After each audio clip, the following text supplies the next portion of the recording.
Voilà, en République démocratique du Congo, il y a un député qui est allé étaler son ignorance à la place publique.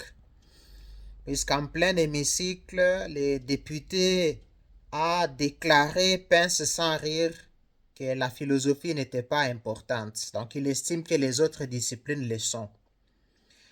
Et le député a estimé qu'il n'y a nulle part où on a écrit qu'on cherche un philosophe.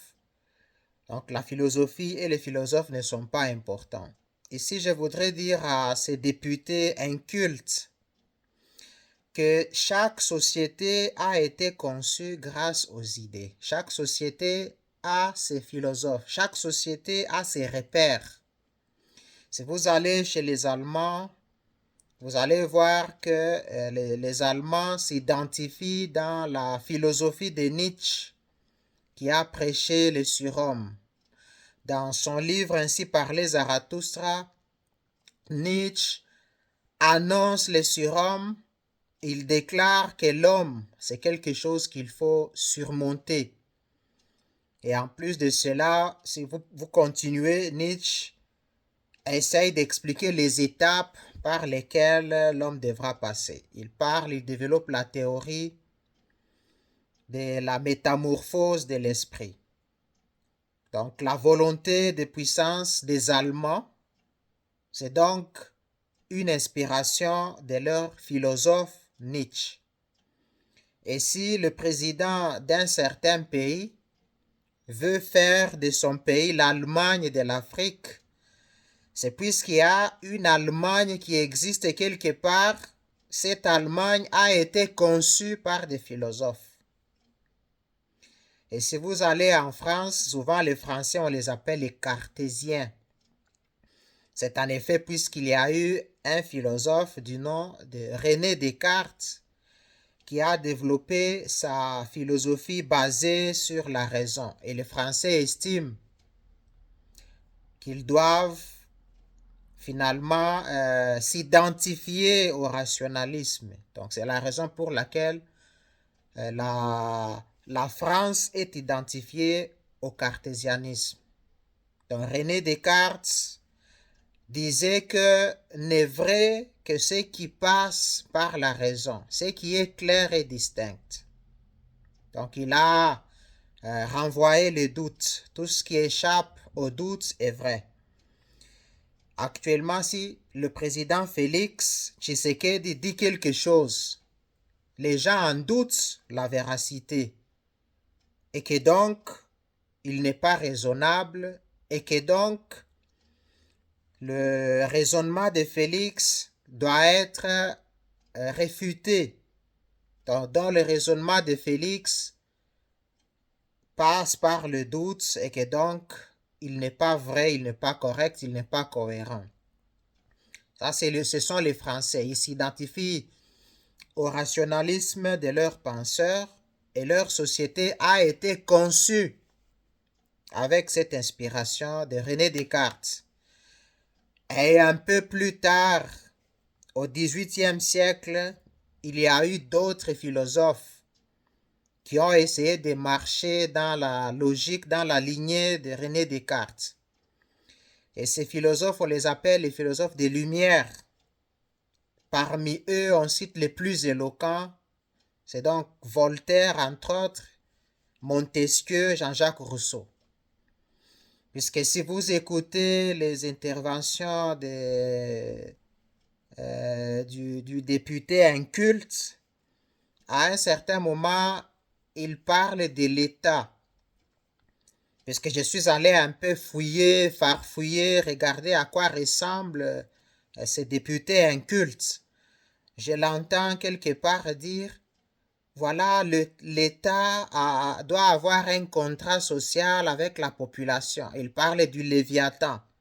Mais ce sont des pensées philosophiques des Lumières, de Jean-Jacques Rousseau, entre autres, puisqu'il a écrit un livre, Le contrat social, où il fait parler un personnage du nom d'Émile. Donc, les députés incultes condamnent la philosophie et les philosophes tout en philosophant de n'importe quelle manière. Donc, vous comprenez toutefois que la République démocratique du Congo a des sérieux problèmes. Et si vous allez chez les Anglais, avant de développer l'industrialisme ou l'industrialisation, les Anglais ont développé l'empirisme. Vous avez David Hume, vous avez John Locke qui estiment que tout doit passer par l'expérience.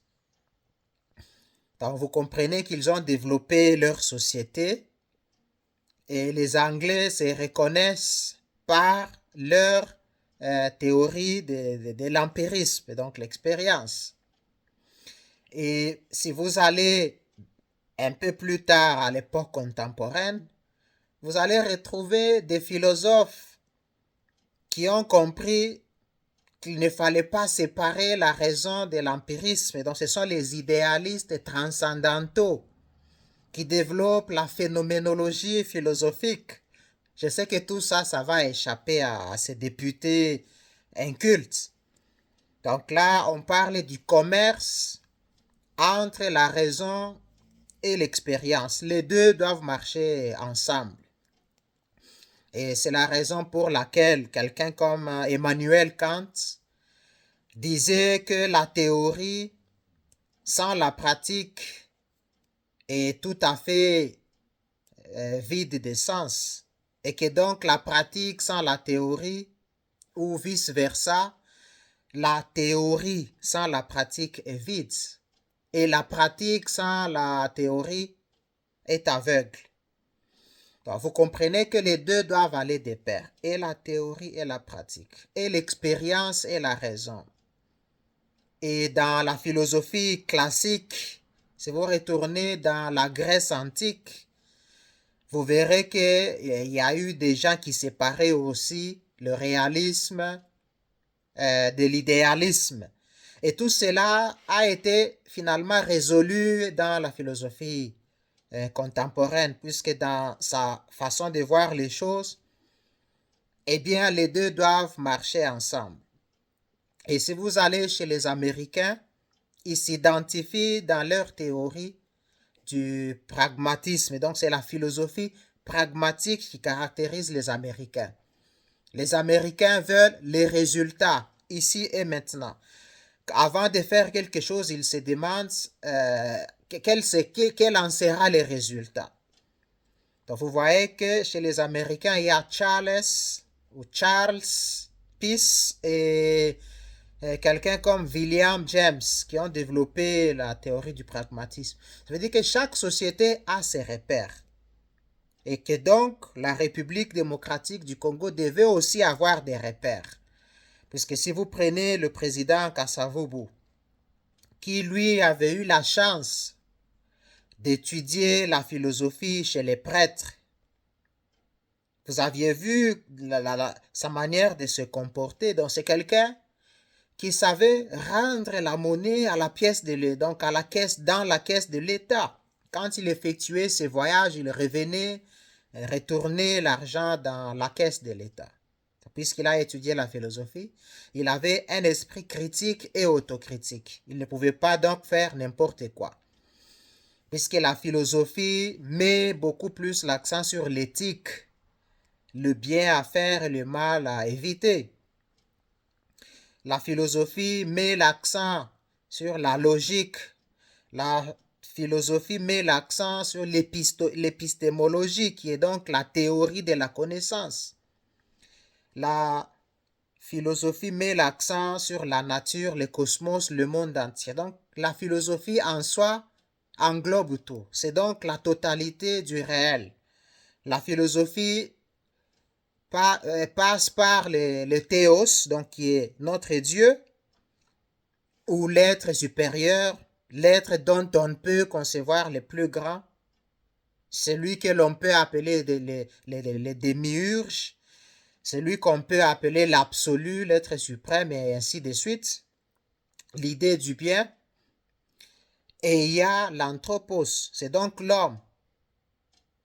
Il y a la philosophie sur l'homme, donc l'anthropologie. Et aussi, il y a le cosmos, qui a donc la théorie sur la nature, le cosmos qui nous porte. Donc, vous comprenez que la philosophie englobe tout. Et c'est la raison pour laquelle certains disent carrément que la philosophie, c'est donc la totalité du réel sans en dehors. Donc, la philosophie englobe tout.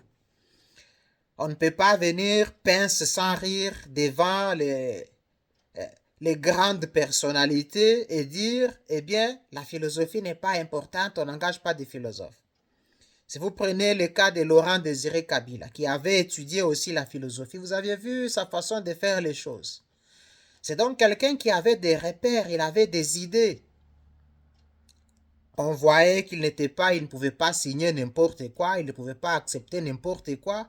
Il savait ce qu'il fallait faire. Et qu'est-ce que vous pouvez comparer les philosophes, Laurent Désiré Kabila à Félix Tshisekedi qui signe n'importe quoi, qui se balade, qui voyage, qui va faire n'importe quoi.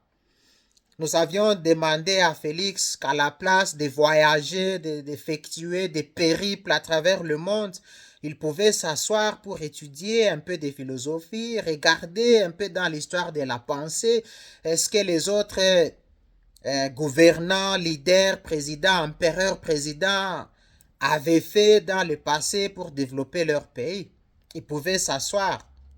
Mais lui, il est carrément, il est passé à côté de la plaque tout en effectuant des voyages inutiles pour aller satisfaire sa libido. Donc vous comprenez que les députés incultes qui ne comprennent pas le sens de la philosophie, à lui nous pouvons dire que la philosophie vous fait voyager à travers le temps, dans l'histoire, pour voir l'évolution de la pensée, depuis l'Antiquité, en passant par le Moyen Âge, en passant par la Renaissance, en passant par le temps moderne jusqu'à l'époque contemporaine. C'est donc la philosophie qui vous montre l'évolution de la pensée. Et cette évolution de la pensée, c'est celle-là qui a donné naissance à toutes les sciences qui existent. Et c'est la raison pour laquelle toutes les sciences se retrouvent grâce à la philosophie. Donc, c'était la philosophie qui a englobé toutes les sciences. En philosophie, on pouvait y trouver les mathématiques, la médecine, l'éthique. On pouvait y retrouver toutes les sciences qui existent au monde. Et c'est seulement avec le temps que les sciences ont commencé à prendre leur autonomie, en se détachant petit à petit de la philosophie, mais tout en allant têter aux mamelles de la philosophie. Puisque c'est la philosophie qui est la police routière. Donc c'est la philosophie qui remet l'ordre dans les autres sciences, dans les autres disciplines. Et c'est la raison pour laquelle on parle de la philosophie politique. On parle de la philosophie des sciences, la philosophie du langage. Donc il y a la philosophie du travail. Ce sont les philosophes qui ont donné naissance aux idéologies politiques qui existent à travers le monde. Si vous allez chez Platon, il a écrit La République, un ouvrage intitulé La République, là où il parle des formes de gouvernance. Et vous êtes en plein hémicycle, vous ne savez pas tout cela, vous dites que la philosophie n'est pas importante. Donc c'est une ignorance qui fait complètement pitié. Donc ces députés incultes devraient savoir que les philosophes dans une société sont considérés comme le hibou de Minerve ou la chouette de Minerve.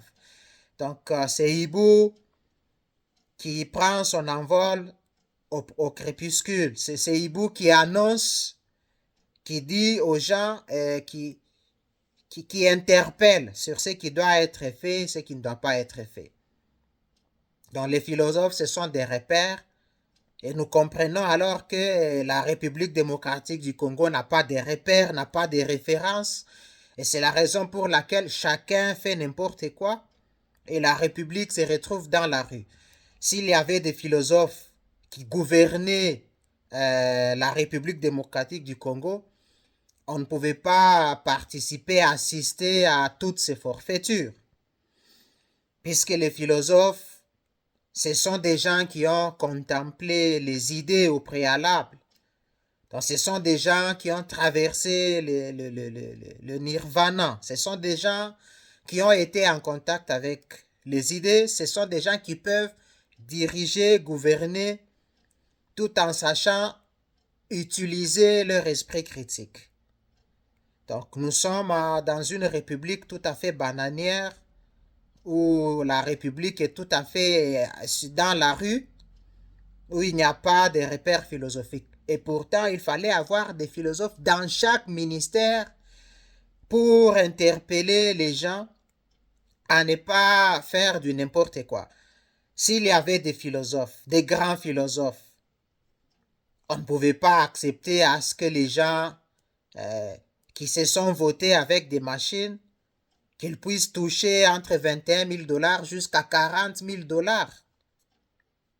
Et pendant ce temps, il y a des soldats qui se font escorter par des Wewa pour aller en guerre. Et puis on voit d'autres soldats qui font souder leurs munitions de guerre.